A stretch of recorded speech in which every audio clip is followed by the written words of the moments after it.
What's good, DWA fam? This is Jared. Make sure you follow us on Instagram at donewithadultingpod.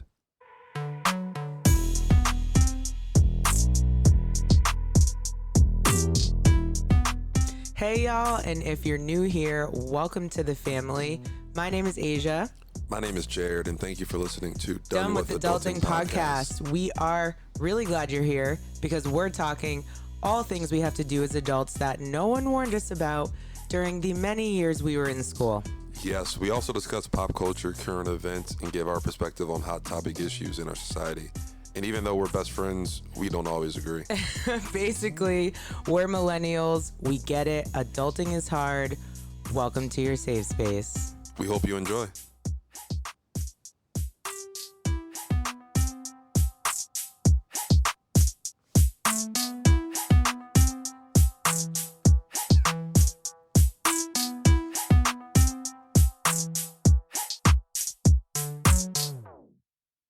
We are back. So excited about this episode. Yeah.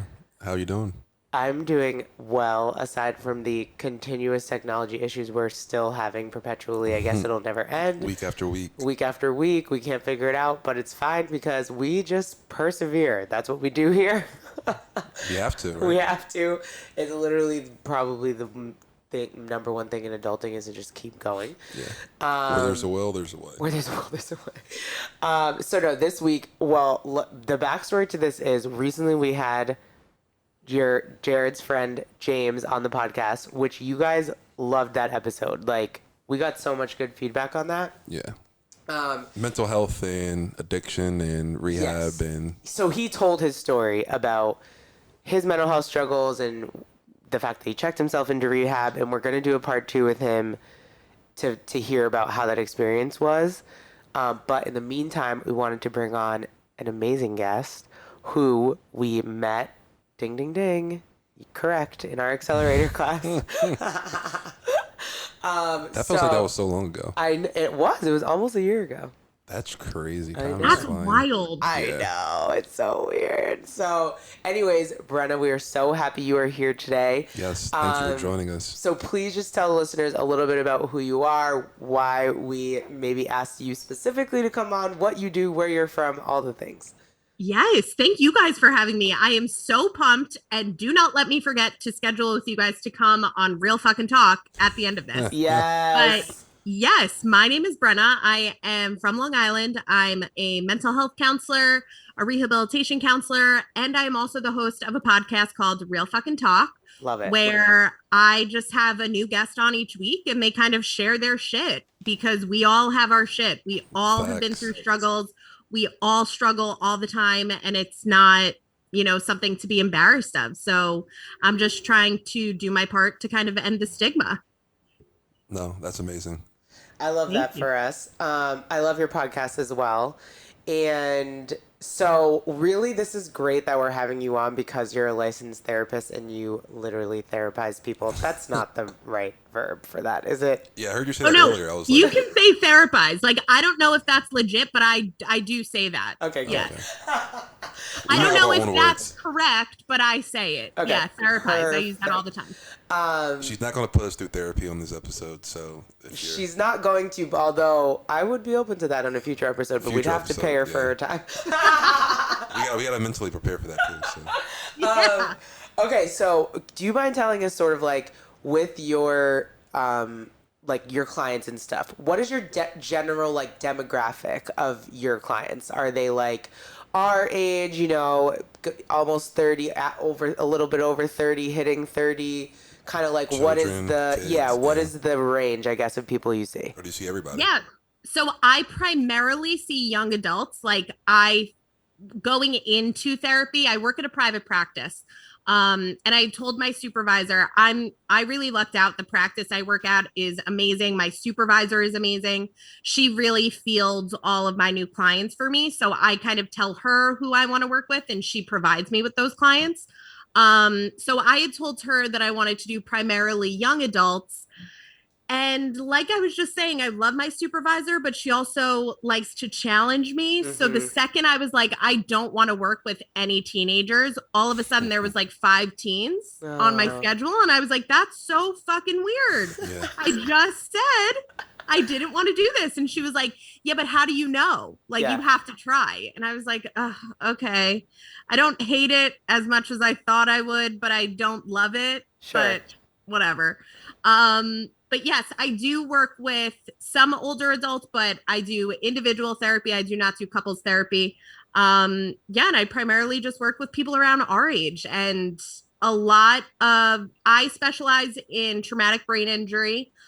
So like I said before, I'm also a rehabilitation counselor. So rehab counseling is essentially just being a quote unquote expert in disability. So rehab counselors primarily work at like the VA or hospitals, or sometimes they work in schools, and it's like the Office of Disability Services at colleges. You'll find rehab counselors. So it's essentially just kind of helping people with disabilities, whether it be physical, developmental, mental, emotional, get accommodations and, live a more independent life in whatever way that looks like for them. So like I said, in the private practice I work at, I specialize in TBIs, anxiety, and trauma. Gotcha. Yes. I was going to ask, actually, I don't know if you can disclose this, but I guess what's the most common trait do you call them clients or your patients or? Clients, yeah. Like, what's the most common thing you see between your clients? Yeah, like, are we all worried about the same thing, basically? You know what I mean? Yes, we are. Okay. And it's so funny, and I talk about this on Real Fucking Talk a lot, but it's just so interesting. Sometimes, like Tuesdays, I have back-to-back clients from 1 to 8, and last week, I found myself talking about the same topic with like 5 out of my 8 clients. Like, we all are worried about the same thing. Which is like what? Our jobs? No, I'm adulthood seeing is a lot of relationship issues. Like I said, I primarily work with young adults. So these are people who are single, in serious relationships, just got married, not married yet. So all of those types of struggles. But trauma comes up a lot for people. And Asia, I'm sure you know this, but a lot of times people who start in therapy, they'll say like we always ask what the presenting problem is, like what brings you in today. And 90% of the time, what brings someone into therapy is not the reason why they need therapy. Exactly. They're feeling anxious and that's what brings them into therapy. But really, it's because of the trauma they experienced when they were 6. Yeah, something deeper down. That's why I think you don't know you need therapy. You don't know until you get in there. Guys, let's just get into this. They know that they need to be there, though. Like, I don't even think that I need to be there, but hey, I don't know. Serious question. Let's get into it. You're right. Let's get into it. This is Jared and I's ongoing argument. I believe Why everybody aren't you guys therapy. in therapy? Why are we in therapy? This is my interview now. I'm not in. Okay, the honest reason why I'm not in therapy, number one, not a good reason, is because I feel like I therapize myself. Not just because of my social work background, but I also just have a very good awareness and like intuition of like my emotions and other people's emotions. I learned about, like in my social work program, I learned about trauma. I know what my childhood traumas are. Have I dealt with them? No. So yes, I need therapy. But the other thing for me is I really want to see somebody who is like a Black woman, like somebody who looks like me. And I'm finding that to be a challenge to find like within my insurance and blah, blah, blah. And like, especially in Massachusetts. Yes, our state is not obviously the most diverse place. So it's like I could do something virtual, but like I'm also not really into that. Like I'd rather go and like feel the person's energy, you know what I mean? So that I feel like is a better reason than me therapizing myself. Jared, I'll let you speak for yourself. I just don't think that, I don't know, I don't think I have issues that need to be solved in therapy, but I mean, I don't know. I honestly don't know. I don't think I need therapy. I think if I went to therapy, I would assume you would ask me questions, and I think I would just give you very basic, vague answers and replies. And then she would ask you more questions that would make you think harder about yourself. I think it will just be a boring time for me. Whoever my therapist is, I'm sorry, I don't know.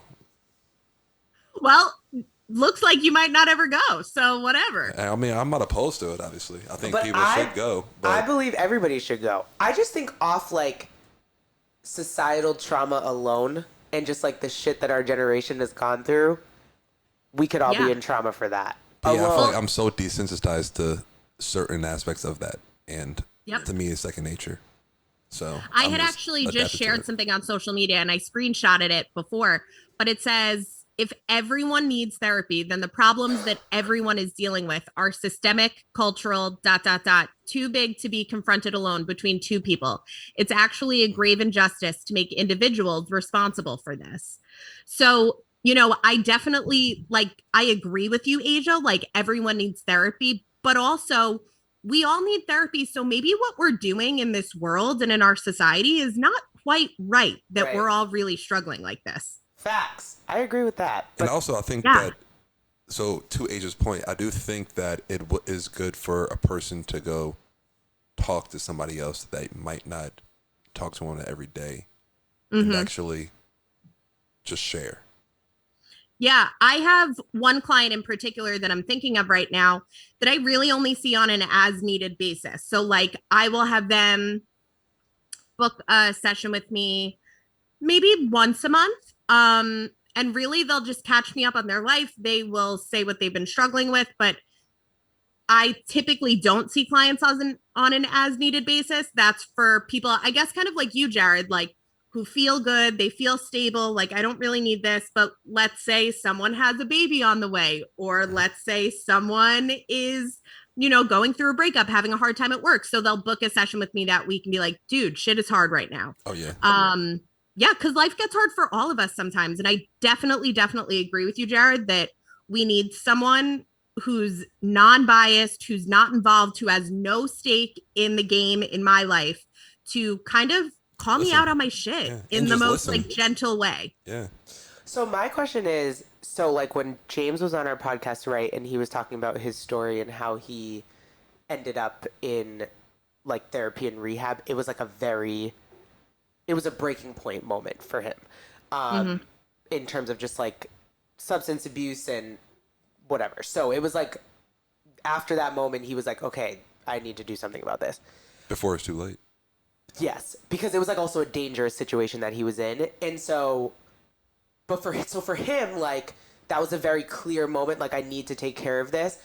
But I'm wondering, like with your clients or people that you've worked with, what is like the like triggering factor? Do you know what I mean? Like, especially if you're just like adulting, you're going through life, you're living, you're fine, you have bad days, whatever. You're not really sure if you're depressed because you don't really feel like this all the time.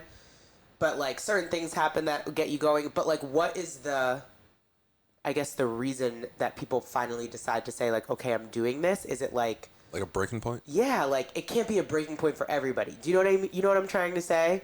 And to piggyback on that. So like, when do you know? Yeah, and to piggyback on that, do you ever have any clients who come to you before that breaking point, or before it's kind of? I don't say too late, I had one client who is coming to mind right now that really came to me at that breaking point. They had just gotten out of an inpatient treatment facility and they were like, okay, that like helped me a little bit, but now I'm back to my quote unquote normal life and I need to stay on this track. So I guess that would be considered a breaking point. Like I started seeing that person after their breaking point. But a lot of my clients are just coming to me because they feel just like unsettled, I guess is the best way to put it. Like they're not happy, but they're not depressed. And what I've been seeing recently and within this last year is really COVID. COVID gave a lot of us, and I include myself in that, time to really think and evaluate our lives and be like, what the fuck am I doing? Mm-hmm. Yeah. Did you guys feel that? Like, did you have those moments of just like, in the middle, randomly thinking? Yeah, in the middle of COVID, there's been multiple times when I just felt super unmotivated and I don't want to say down, but I was just like, I didn't feel like my normal self, and I'm just like, what is going on?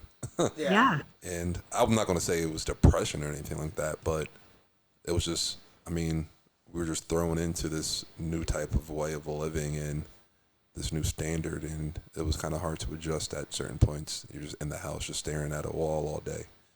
Totally. Yep. I think for me, I don't like my thoughts, I feel like when people talk about going to therapy and that type of thing, they're like, my thoughts are taking over. Do you know what I mean? Mm-hmm.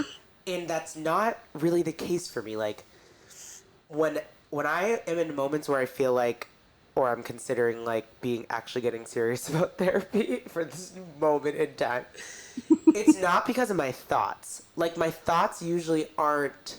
I feel like I have good, better. It didn't used to be this way, but better like control of like self talk and my thoughts and my mental. That's amazing.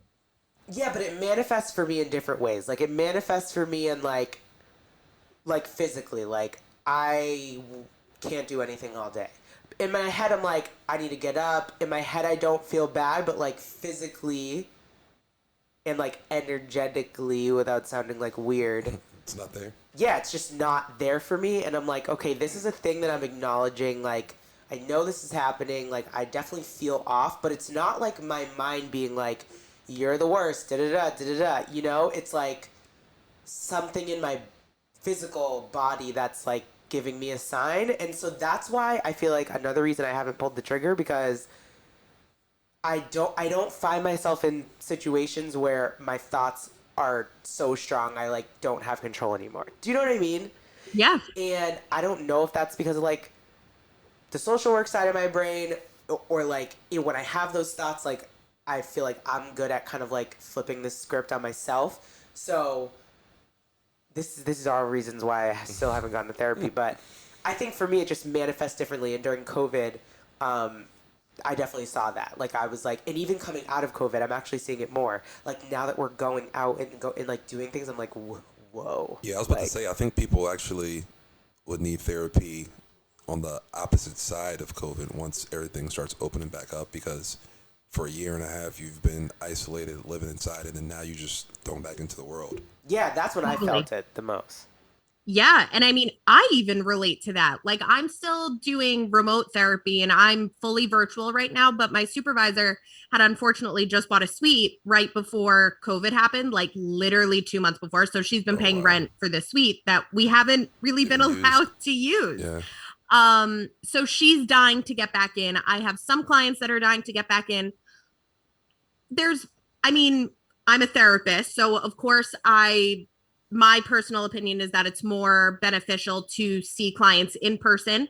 I have clients who have, anxious tics of maybe playing with their fingers or moving their feet that I can't see Yeah. The on the nonverbal computer. cues. Right. So I can't be like, hey, sorry, I just want to interrupt this flow to see if your foot's tapping. And then it's like weird. And they can lie, but then I'm also human and I'm like, I love working from home and I love when I get a cancellation and I live right on the beach. I can go outside and I can walk on the boardwalk. Oh Like, yeah. I love being able to run an errand. I love that when I'm done for the day, I don't have to commute home. The Like, flexibility. yeah, so it's really, really tough. And I'm struggling with it too. The thought of like almost anticipatory anxiety, like, holy shit, I'm gonna go back and if I'm tired now, Right. imagine Oh how yeah. tired I'm gonna be when I'm actually like living my old life. I can't even fathom my old life. Like when I think about my pre-COVID life, You're like, how did I do that? I literally I throw myself into anxiety because I'm just like, how? I mean, I cannot. I know I was doing it, Yeah. but I don't actually have any memory of like how I did it. Yeah, it's also crazy. I mean, towards like as we're starting to open back up, I can just feel a total difference when I need to go into the office than actually like work a full day in the office and socialize, and then by the time I get home, I'm just Yeah. exhausted, and I can know. just like feel that, and I know Yeah. exactly what it's from. Totally. Could I ask a question going back on something you said, Asia? So you had mentioned that you want a therapist that looks like you. Uh-huh. I would love to hear about like your journey of finding that or not finding that and why it's so important to you, because I agree that we need more therapists that that don't look like me, Uh-huh. essentially. Um Um, yeah, so I would love to hear just a little bit about that. yeah, And so maybe this is selfish for me, but uh-huh. like how can therapists that look like me help make people of any type of color feel more comfortable? Such a good question. This is a great combo right here. Okay, I'll start with the first half. What research did I do? I went on my insurance website, looked at therapists that were covered, Googled them, and like struggle city. Like, and some of them I couldn't even find. Some of the names I'm like, this could be, but I don't want to assume, but they have no picture, blah, blah, blah. And at some point you just get frustrated because you're looking for a unicorn and like, whatever, I gave up. Yeah. But like, also I could, like, I know people who look like me who see therapists, like I could get a referral, but like, whatever, other reasons. Why do I want someone that looks like me? I feel like some of the things that I know I would talk about or that the therapist would make me talk about, there are some like cultural nuances that I feel like somebody who looked like me would understand. Specifically, like, I mean, I know you listen to Almost 32, Brenna, and they talk a lot about like the whole mother wound thing and like just mothers and whatever.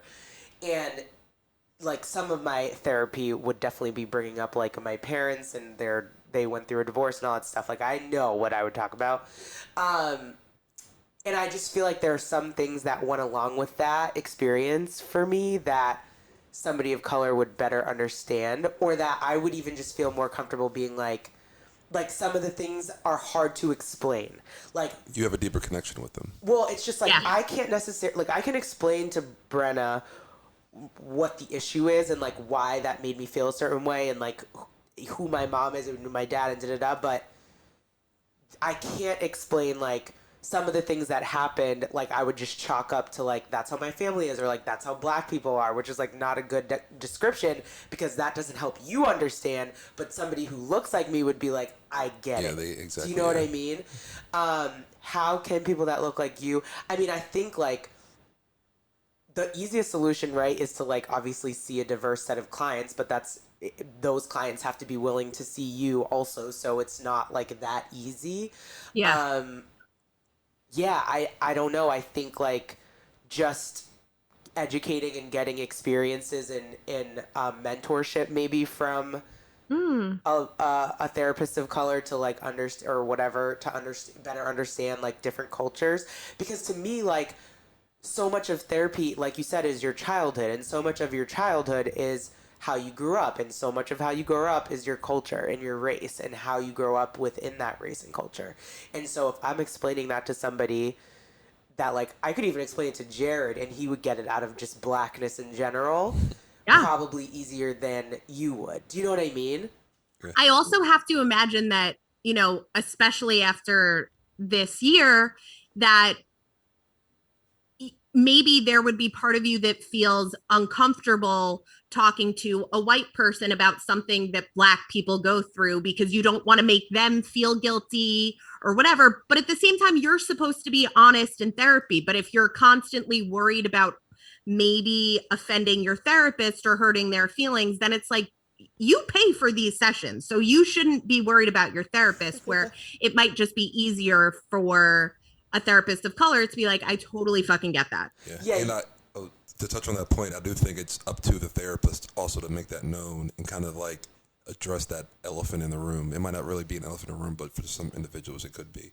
And just knowing, like you said, that there are certain situations that you won't be able to put yourself in because you're not a black person. Just like there are certain situations I wouldn't be able to put myself in as a man in like a woman situation. So just I think being upfront with that and letting that be known would be helpful. You know what's so funny what you said though, Brenna? What? I don't You're like, I won't feel bad? Yeah, like I don't really care. Like I feel like but there's other people that do that would. Yeah. Point. No, I'm glad you said that, because that was not the reason. That was like that never even crossed my mind once, like making my therapist feel uncomfortable. What crossed that would be something for me though. Well, that's a good point, but what crossed my mind was the therapist like unknowingly making me uncomfortable, not on purpose, but just by nature of unconscious bias. And people, like, you know, we all say random shit that we don't mean anything by it, but who you're saying, who you're saying it to or how you're saying it could be a microaggression. And if that happened in a therapy session, I would literally lose my shit. Like, that's what I think about, is more like, what do they how far are they along on this allyship journey, I guess is the best way to describe it. Because if you're at the beginning and you're saying like, not even, like I said, not blatantly or purposely, but just like saying things that are to me like, the fuck is this lady talking about? Yeah. I'm going to shut down. Like, I'm going to shut down and I'm not going to come back. And if I come back and it happens again, like, I'm going to have to say something. It's like, so it's just so funny that you said that because it's so true. I was like, never crossed my mind that I would like be hurting a therapist's feelings or something. But it's true. And I think it's like a huge nuance. And it's also just like, for me, I'm also using it as an excuse. Like, if I wanted to find someone that looked like me in Boston, there are, I'm sure, plenty. But it might not be cost effective either. But then it's not cost effective. Yeah, I feel like that's another thing. If you want, like, maybe touch on that, just like therapy in general as a privilege. And Jared and I always talk about this too, in terms of just like, we always talk about how Black people, Black culture, therapy is not like, widely accepted. Yeah, it's just not really like, go ahead. It's more like, you're fine, say a prayer, keep it moving. Pray, Literally. So, but like also part of that too is just because it's not normalized because a lot of people don't have access and da-da-da, and that's just like a generational thing. So this is a very ignorant question, but I don't have zero idea. Is therapy paid by insurance or paid for by insurance, or is it out of pocket? So you can pay through your insurance, but like if you have a copay at a doctor's office, you will have a copay at at your therapy session. But not every therapist accepts every insurance. So like I only accept Cigna and MagnaCare because it also is a lot. So this is like a whole Pandora's box because one, absolutely, therapy is political because it is, if you can afford it and if you can get there and if you can have, the access. I didn't even think of getting there. It's all if you can access it or not. I have sessions Tuesday, Wednesday, Thursdays at 1 p.m. Who can do, like people work, but like I have to work. So like, and it's tough because there's like the social justice warrior in me that's like, therapy needs to be accessible. It needs to be affordable. But I also have to get paid. Of course. Yeah. So like. Yeah, when I hear therapy, I think of expensive. Yeah, absolutely. So like, it's so hard because I love being on the 2 insurance panels I'm on because those insurance companies pay out more. So I'm taking home out of pocket and it helps my client because they're paying through the insurance that they already have. But on the flip side, I used to be on way more insurance panels and my boss would have to spend a full like 2 days calling them because they don't pay you right away. The client needs to like, submit it and it's like a whole process. And then you might not get the check for a full month or 2 after that one session. So if there's a mistake or something, then you're all fucked up and then you're waiting 3 months for $50 where it's like, it's not worth it. But yes, I 100% do think that therapy needs to be more affordable and accessible for everyone. And then I also feel like, how do we have therapists make a living wage? Because I get paid by the hour, and like the amount of work that I do outside of the therapy session is just as much as I do in session, but I don't get paid a dime outside of the hours that I'm working with that client. Yeah. Oh yeah. No, therapists are paid by the hour. So like today I had a last minute cancellation. I'm not getting paid. Like, they canceled. So that's it. And it's tough. For sure. On both ends. I don't know what the solution would be either, but I'm thinking of like, this isn't really a good comparison, but I have a friend who's a doula. She's like a social worker, but then she did like a doula program, so she calls herself like the social work doula. And she's able to offer, it's totally different. It's not like by the hour. So like I said, totally different. But what she does is she applies for grants through the federal government to pay herself, and then she offers free stuff to her community. Ooh. So Yeah, I think there is a way to game the system, probably. well, like, does that federal funding for mental health even exist? Like, do you know what I mean? I'm sure it exists in, like, it has to exist in terms of just like, state insurance and having access, and like, I don't know, maybe it's bundled underneath like what social workers do, but I guess like, I don't know, I'm just thinking of like, what would be the solution to that? Like, what would be the solution for you to get paid and for people to have access? It would have to be government assistance. I think it also goes back to what we were saying before. Like, this is systemic. This is cultural. This is like way bigger than like one change in government can do. This is way bigger than like a new president can do. This is like years and years of buildup. And now we're kind of in this hole where we're like, how the fuck do we get out? Yeah. But Jared, I wanted to go back to what you said before. Sorry, I'm totally being a therapist. No, I I'm love taking this. over- This is what I'm we wanted taking you to over do. your podcast. But No, you're a you had podcast said- host, so you know how it This is why you're here. But Jared, you said before that it would have helped you, or it would help you in like a session if you were in therapy and your counselor made it known, like I guess about their views, or about their allyship or whatever. And as a therapist, you guys know who I am, so I self-disclose all the time, and that's a very like, it's personal. I know therapists that never self-disclose one thing. I personally self-disclose. I am obviously not out here like telling my clients how my day's going, but if it's something that will help them, I will self-disclose and say, hey, I'm on that medication too, and whatever.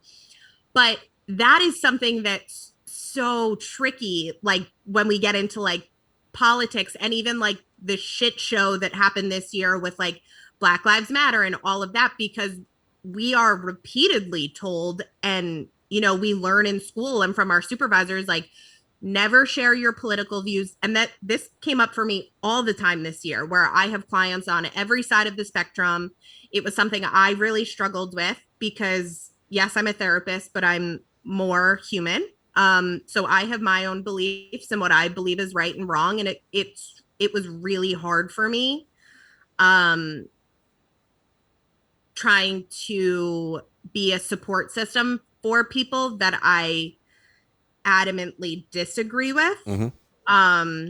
That was really, really tricky for me. So, kind of throwing your question back at you, like, how could a therapist like make it known that like they're quote unquote on your side without being like, hey, I'm on your side, Yeah, like, well, for me personally, I mean, if I was going into a therapy session, I can have perfectly like A-okay, great conversations with people I disagree with.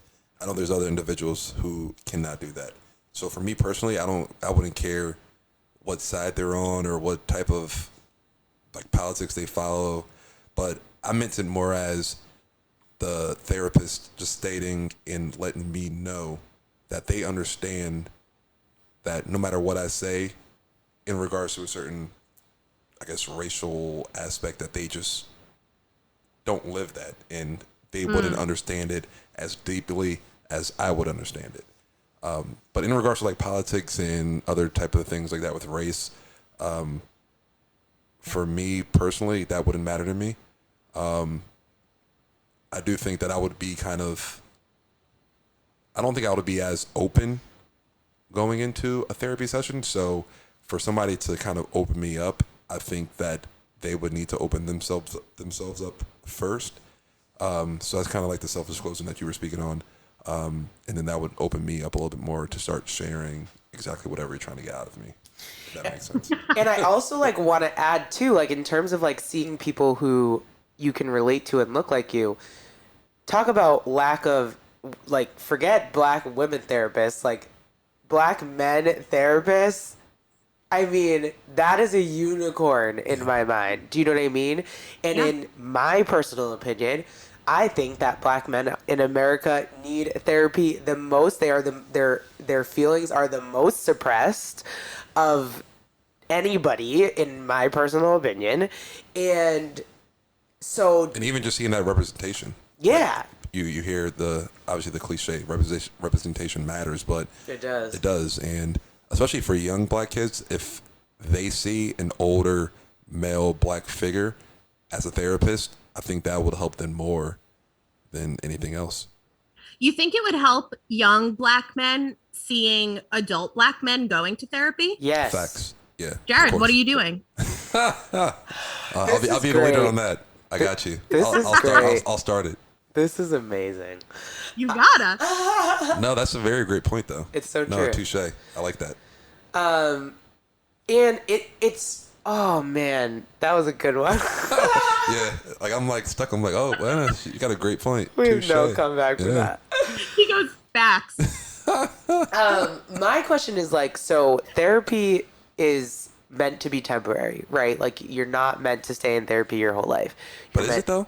Yeah, you're meant to go deal with your issues, receive the tools, correct me if I'm wrong, receive the tools to deal with them in the moment in everyday life. Like that's the end goal. Oh. So, yeah, the goal of therapy, like from a therapist's perspective, is like, yes, you're coming in with a situational problem or like a chemical imbalance or whatever.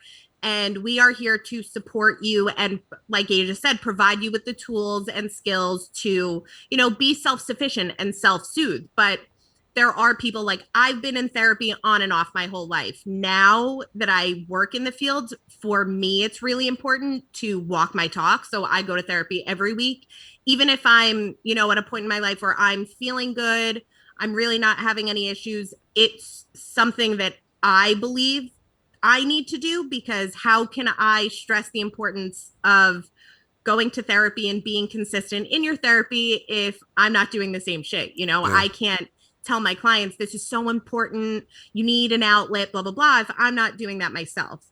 But yeah, pretty much the goal for people who don't work in the field is like, let's kind of get you through this rough patch, let's get you over this hurdle, and then when you're feeling good, maybe you don't need to come once a week, maybe it's every other week, and then maybe it's once a month, and Just then like a maybe it's check-in. an as needed. Yeah, and I mean, as you progress through life, I mean, you're going to go through different ups and downs. So, I think if you stay in therapy, once you're already in there, you keep going, progressing through life, I think it'll just continue to help you.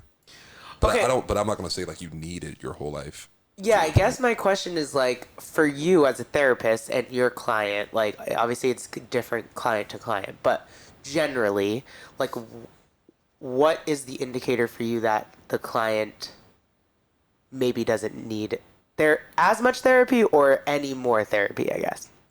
Yeah, so that's always tough, because it's like, I love my clients, and I'm so happy when they reach that point. I'm like, I don't think you need this anymore. But at the same time, I'm like, but I love you, like, don't leave me. But it's not about me. Yeah.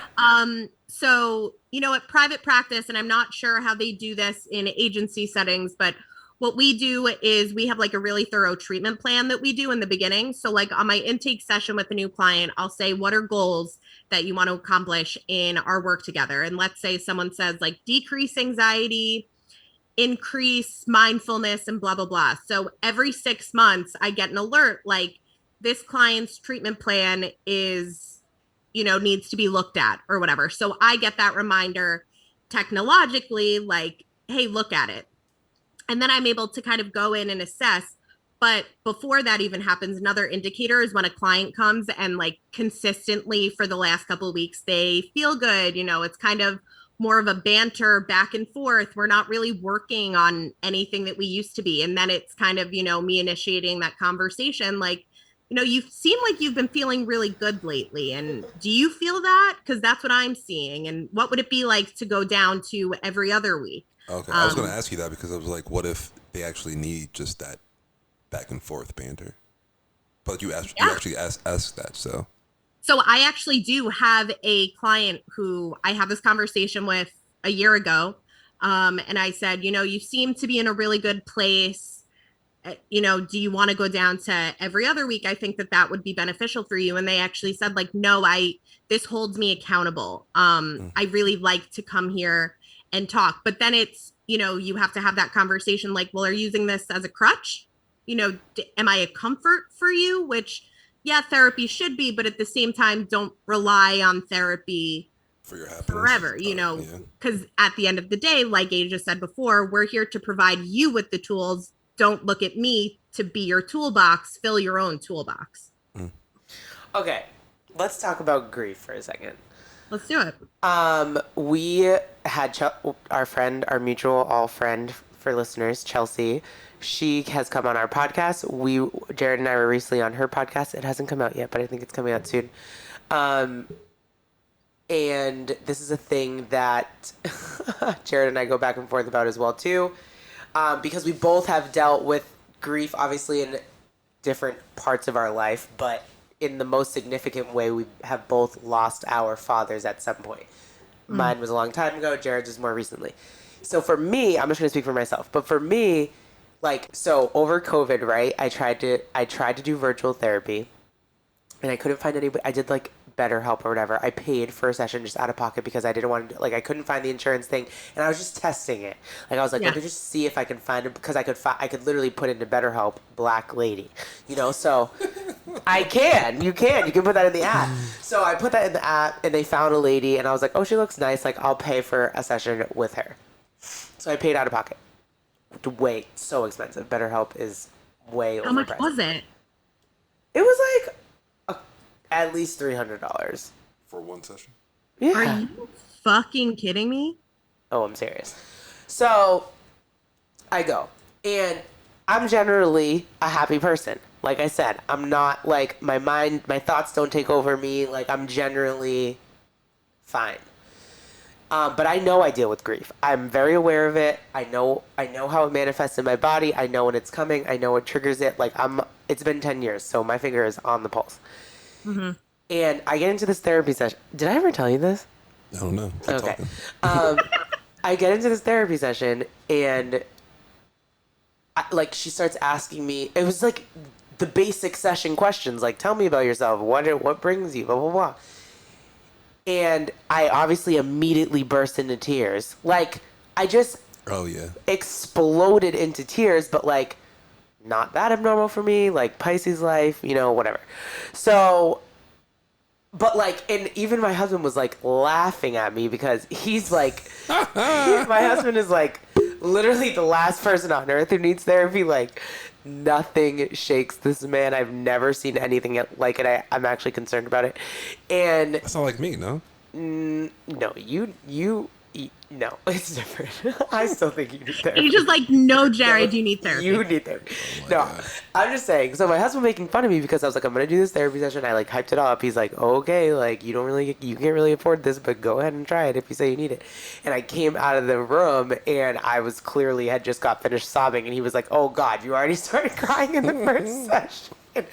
But I kind of forget where I was going with the question, but basically what I was saying is, does this happen often for you where it's people come and they're not really expecting, maybe they come in with a Jared attitude and they're I don't need this, I'm chilling, I'm happy, I'm just here because X, or I'm just here because of Y, and then immediately first session they just lose their shit? Or is that just an Asia thing, which is probably an indicator that I need more therapy? But so you're saying they're actually hiding something, not hiding it, but it's just so deep down. Yes, it's just so deep down. You think I have a front? No, I just think yours, similar to mine, is so deep down sometimes, the deepest down it can possibly be. Deepest of depths. In only a situation where you're faced one-on-one with a question or multiple questions, and somebody you've never met before, so you weirdly actually feel safer because they don't know anyone so they can't go tell that person.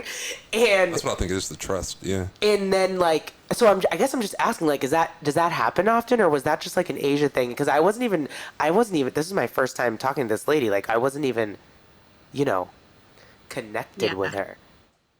I think you also might have been triggered to express emotion like that because when we think about therapy, we know we're going to talk about shit. We know we're going to talk about the things we don't want to talk about. We know we're going to cry. We know we're going to feel big feelings. So you went into that session knowing holy shit, I could talk about this. Yeah, even though anxious, it was just an anxious type thing.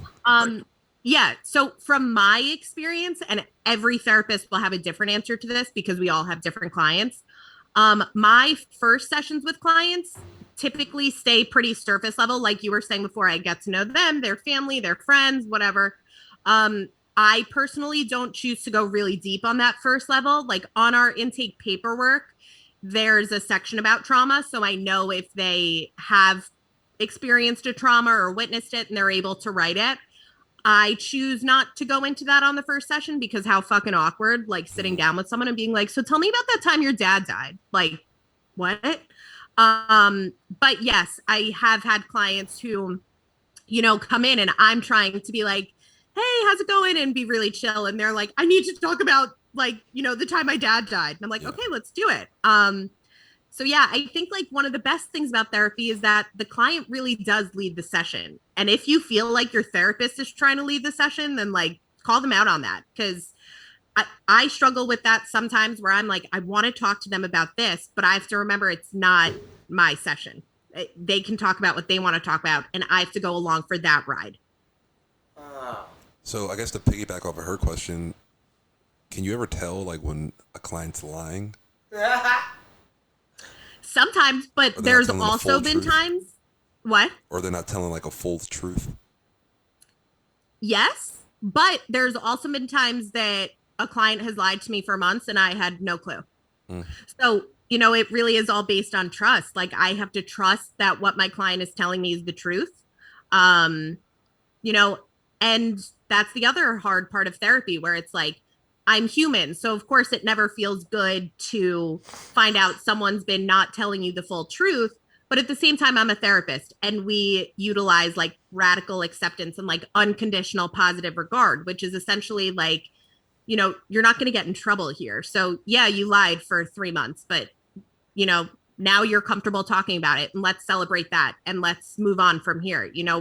Maybe I'll throw in a question like, did you not feel safe enough here to talk about that?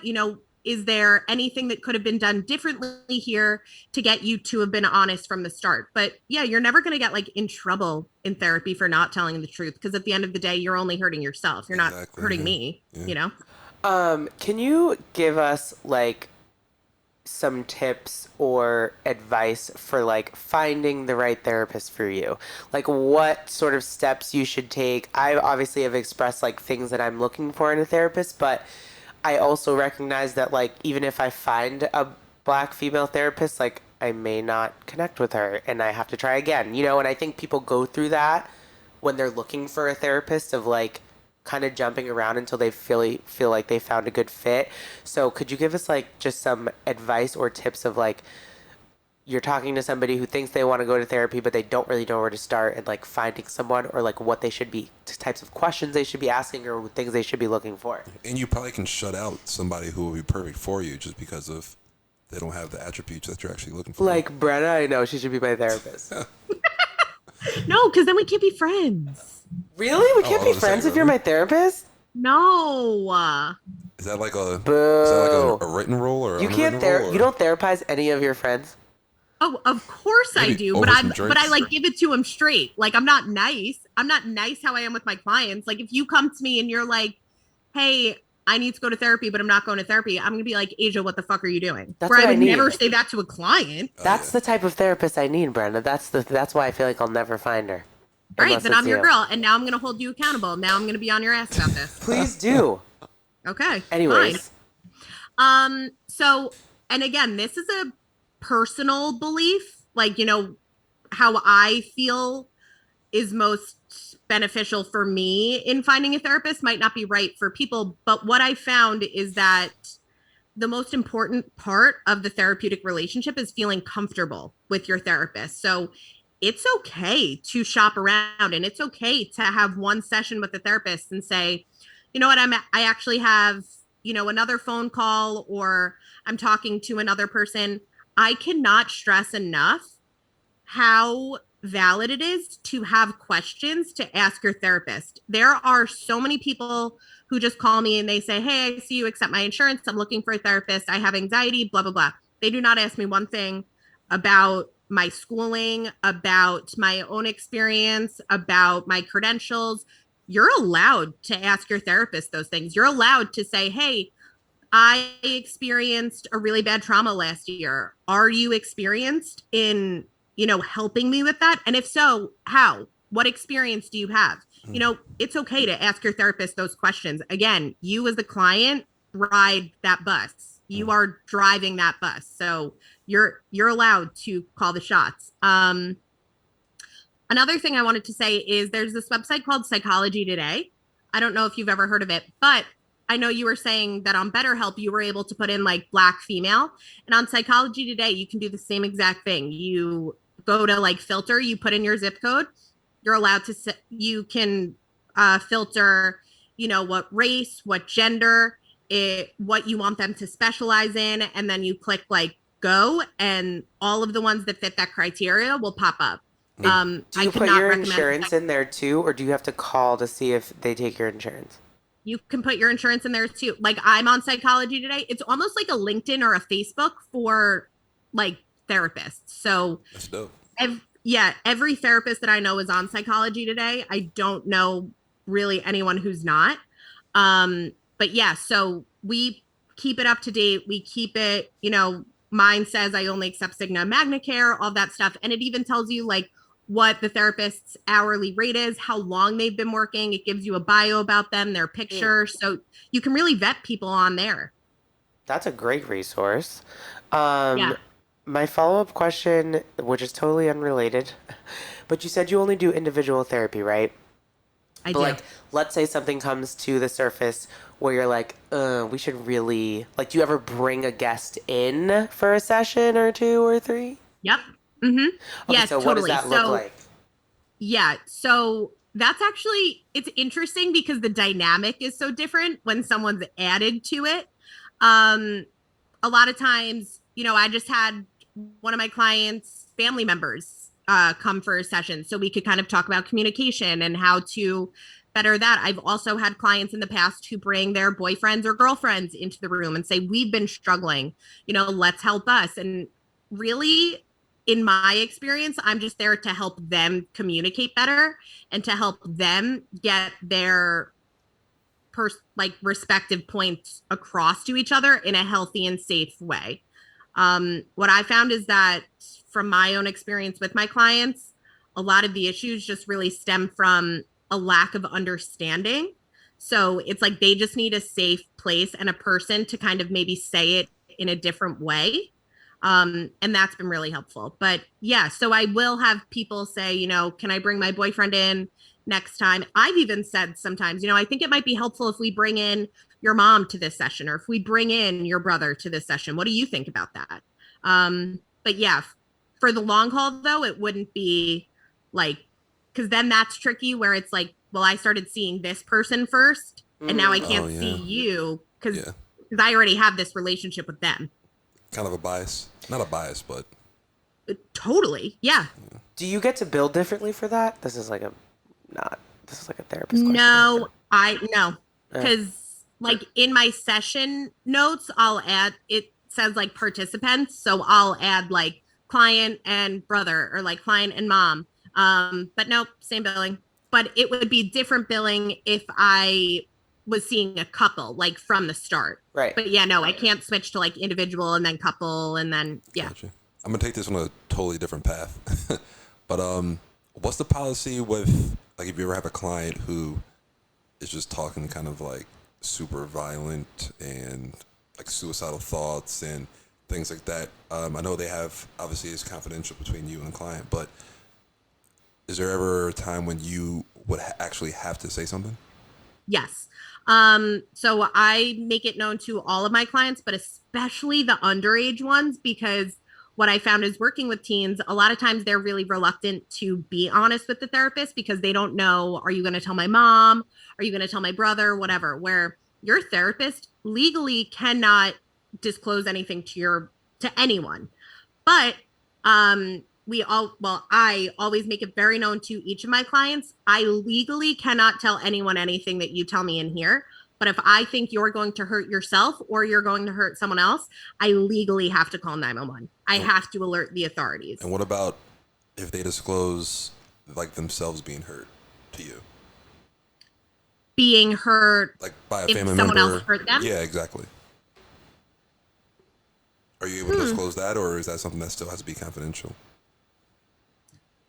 If they hurt themselves, I have to alert the authorities. But if someone hurt them, I guess my work with them would really be on, if I feel really strongly that they need to go to the authorities or they need to tell a parent or someone, I would kind of finagle my way into suggesting that. But yeah, no, I legally can't, go to the authorities on behalf of them getting hurt. That would really be on them. Yeah. I asked that because of like SVU. Every time I come home, Emily's watching SVU, and it's just all over the place. So that popped in my mind because of that. I love SVU. Yeah, too. that would actually, now that I'm thinking about it, I've never thought about that, but that would be really tough for me, I think, knowing that, my client maybe got hurt or something and I can't do anything. Yeah, that would be tough for me. At the end of the day, you're still human. You still have your own emotions and things like that. I mean, even though you have to channel it professionally, but if it's something like serious, I can feel like that would be a tough situation. Yeah, that would be. What are teens anxious about? Like, I thought that was the question. What are teenagers? Well, yes, that. But also, like, what are they anxious about? I imagine 1,000 different things, but like mostly, I assume they're all anxious to just like climate change. Well, yeah, climate change and like college pressure. So, every time I say this I say it all the time to my teen clients, but every time I bring it up to people our age, they're like, holy shit, I never thought about that. When we were in middle school and high school, we went to school and we could have a fight, something embarrassing could happen, and we would go home and we watched cartoons and we went outside and we cried in our bedroom and we went back to school the next day and no one remembered. Yeah. These kids don't leave school. School is in their pocket all the time. School is on their phone. Everyone that they went to school with that day can still contact them, can still Snapchat them, can still embarrass them. There's no separation. So yeah, that's what teens, in my experience, are really stressed about. It's the constant communication, the constant keeping up with the Joneses, the constant like, holy shit, I haven't Snapchatted this person back in an hour, so. My God. Yeah. Yep. That just stressed me out, even just thinking about that. We didn't even have phones in class. Like, and now, again, this is all just what I've experienced with my clients, and it will be different for everyone. But my clients now, when they're in school, like when I was in high school, we had cell phones, but we were not allowed to take them out from the first period bell rang until after school. And they didn't have Instagram on them. They were flip phones. They literally just called. Yeah. Like just called. And I could send a text, but it would cost 10 cents each text. So I wouldn't text. Yeah. I remember sobbing one time to my dad because I texted the boy that I like, I like you. And I was like, holy shit. My dad was like, it's a dime. Calm down. Yeah. But yeah, these kids now, like in between classes, so in the 5 minutes they have to transfer classrooms, they're able to take out their phones. So kids nowadays really don't go more than 40 minutes without checking their phone. And a lot of them are probably still doing it in class. Yeah. Like these kids, their anxiety comes from not being connected all the time, where our anxiety thinking about that would come from being connected all the time. Yeah. That does give me anxiety. Here's a random question. Was gum banned in your schools growing up? Gum? Yes, it was. Is that still a thing? I doubt it. Were you were able to chew gum in class? I was not. I never chewed gum. Like, I wasn't even allowed to chew gum. Like, my parents would not allow me. So it was like a parent thing. I got you. Yeah. You no, but I hear you. In my high school, we were not allowed to chew gum in class, and some teachers were like really fucking strict about that. Yeah. So I'm from New Jersey originally, so I'm kind of close to you, so it makes sense. Where in Jersey are you from? South Jersey, so a little further down. What's in? I was just in Allendale this weekend. I've never heard of that in my life. Great. Hilarious. Imagine I was just like Or is really it- in Connecticut. And I Yeah, just had you had no idea. I was looking over there at the wall because there's like a Jersey picture with like, are those counties or Yeah, cities? all the counties. Oh, okay. I was looking for the city you said. Okay, seriously, we've taken up an hour of your time already. Oh, actually, before we end, Okay, go ahead. Is there any like cliche or common therapist question that you can therapize? How do Yeah, you say can it? you like therapize us on Yeah. one question or something? Like, I feel like you have been this whole time secretly, Yeah, but low key. yeah, like a quick like an example of like something you might ask somebody in therapy. What we're Kind of really like surface level, but yeah, what we're nothing trying too to deep. just do is like take the scariness out of therapy. Oh, So yeah. like, and like a lot of people are, I know I'm afraid of it because I don't like it's like what happens when you get in there and the doors close and you're by yourself. Like then what are the questions? So like, what would be some like questions, even like surface level ones, first meeting that maybe you would ask somebody? Only thing I know about therapy is what I see on Television. TVs and movies and shows. So Yeah. So, I mean, again, for me, how I'm talking to you guys right now is how I talk to a client. I'm not Oh, beautiful. different.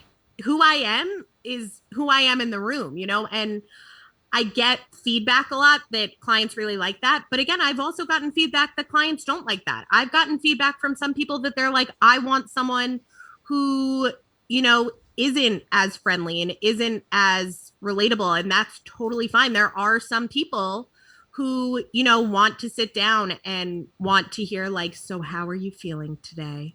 How is that sitting with you and all that stuff? And I say those things. I just say it in a way that for me and my clients, it makes them feel more comfortable. Where instead of saying, I do say, like, how does that sit with you? But I'll say it like that. I'll say, you just told me that your boyfriend broke up with you. How is that sitting with you? How are you feeling? And I say it just like that. It doesn't need to be scary. And I think from a therapist's perspective, it's all about how you say things. I can say things that sound really scary, but I can say the exact same thing and have it sound really relatable and really comforting. That's a good point. And Yeah. then what if that person, Jared, was like, I don't feel anything? That's what he always says. I don't feel either way. I feel indifferent. That's his favorite thing. I feel Do you say indifferent. fine a lot? Like, I'm fine. oh yeah, The all king time. of being fine. The king Okay. of fine. Maybe I'll say it. Nah, I'm good. I'm good. No, Well, I'm good. just so you know, every time someone tells me they're fine, the acronym that I see in my head is feelings inside not expressed. So Oh, I'm gonna start thinking of that every time. That I'm gonna say is- I'm good. You gotta do another one for good now. The definition of Jared. yeah. You'd have to, it'd Yeah. be a lot of digging. I feel like for you, Jared, you'd have to find the right person, and it wouldn't be for a lot of sessions until you. But also, like, the other thing is, like, you have to be, like, if I just, like, You can't go in there shut off. Like you have to be willing to be Exactly. open. Yeah, I understand that. So But I'm just not gonna like disclose information. I mean, if you ask me something, then I'm gonna. You know what I mean? I'm just not gonna be disclosing everything. I have my supervisor. So something that I struggle with as a therapist is when, I know that there's an issue and we've talked about something and they don't want to talk about it. They don't want to go there. I was venting about this to my supervisor and she was like, Brenna, I have had a client for 15 years that I've seen on and off and we still have never touched their trauma. what the So- heck is the point? Again, it's all about how comfortable you are. And, hopefully I thought that was a wolf. I didn't know what that was, but I thought it was in. I thought it was the TV. First, Oh no, I and thought it I'm was like, upstairs because they're Oh actually. no, like it was wolves. just an ambulance. But yeah, like hopefully the work that they're doing in session, one day this client will feel comfortable enough to go there. But a lot of times, when you talk about your shit, it doesn't feel good and it can bring up a lot of stuff that you've suppressed really deep down. So it can feel really scary to share it with someone, especially someone like a therapist who will hold you accountable and who will say, we should really talk about this more. What would it be like to talk more about this, to dive deeper, to go back here next week? And that can feel really uncomfortable. And I get it. And then they cancel next week. Just kidding. And then they ghost you. Okay, cool. Did you have any additional Oh questions? no. Okay. This is This is very the Yeah, best. it's been dope. Very informational. So we or always informative. do Sorry. like, and like anything that you want to add about just like therapy in general, or like people struggling with adulting and like not sure if they should do therapy or try it or whatever, like anything we didn't get to talk about today that you want our listeners to know about therapy, please. Yeah, I mean, I feel like we covered so much ground today, and thank you guys for, talking to me and giving me this platform. But yeah, if I could say like anything about therapy, it's just like really, if you're not comfortable in therapy, you might just be with the wrong therapist. Shop around, have different conversations. Most therapists give like a free 15 or 20-minute phone consultation. So call people, use that. Like we were saying before, therapy isn't accessible and affordable a lot, but there are really good options. Something else I want to plug is for people who struggle with the financial aspect, check out colleges in your area. A lot of times the graduate school programs in your area will have people who are getting their master's degree doing therapy at an affordable rate. I know when I was getting my master's, for my internship was working and I charged $40 an hour. I know a friend who was getting her master's degree in mental health counseling who charged $20 an hour. So you're still getting good care, and you're actually probably getting better care from someone who's being trained at that moment than someone who's been in the field for 30 years, because they're actively learning and actively working on their shit. So that's always such a good option. I cannot stress that enough. That's such a that's such a good point. I'm laughing because it reminds me of when I was in my master's program at Howard, and Howard has a dentistry school, and you could go there do your dentist stuff. And I just was so scared of going because I was like, these people don't know what they're doing. But obviously, somebody poking around in my mouth is very different than therapy. Yeah. Anyways, that was a sidebar. Please tell our listeners where they can find your podcast or connect with you on Instagram. Plug all your things. Yes. So on Instagram, I am at real.fckn.talk. You can find my podcast, Real Fucking Talk. Obviously, the fucking is spelled FCKN. Anywhere that you find podcasts, wherever you are listening to this, you will be able to find Real Fucking Talk. And yeah, I'm going to have Asia and Jared on mine. We're going to schedule that right after this. So come check them out over on Real Fucking Talk after you listen to this. Sure. We'll get therapized over there too. That's what I do on my pod. So you know what? Actually, what I'm going to do, I'm going to schedule a different session with each of you so that we can really dive into each of your stories. Let's Love that. Let's do it.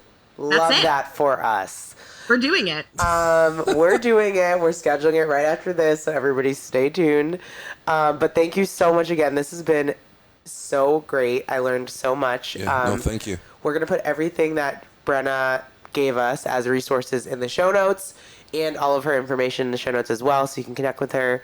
But as usual, you guys know, if you like this episode and this podcast, go ahead and leave us a review, a rating, and subscribe so you don't miss anything. Yes, follow us on Instagram, Done With Adulting Pod.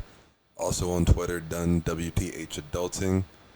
We appreciate y'all listening as always. Brenna, have you heard our new theme song yet? Intro, outro song? No. All right, we'll jam out real quick. Real quick, we'll just jam out. Okay.